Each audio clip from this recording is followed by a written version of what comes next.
ওনার জন্য অনেক দোয়া থাকবে, যেহেতু উনি আমাদের দেশের হচ্ছে প্রাক্তন প্রধানমন্ত্রী ছিলেন এবং উনি আপসহীন নেত্রী ছিলেন, যেটা আমরা দেখেছি এবং বিভিন্ন গণমাধ্যমেও জানতে পেরেছি।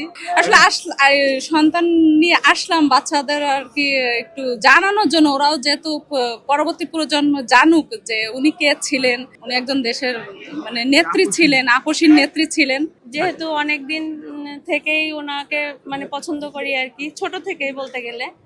আর আমার হাজবেন্ডও আর কি যখন থেকে বুঝতে শিখছে বলে তখন থেকে ওনাকে অনেক ভালোবাসে। এই জন্য ওনার মৃত্যুতে আমরা সবাই আর কি খুবই কষ্ট পাইছিলাম। তো ওনার যে দেশপ্রেম ছিল, দেশের জন্য অনেক ভালোবাসা ছিল ওনার, এটা আমার অনেক ভালো লাগতো, সব কথাই ভালো লাগতো আর কি। তার মতো তো কেউ হবে না, আমার মনে হয় ওনার মতো করে কেউ হবে না, উনি একজনই আর কি।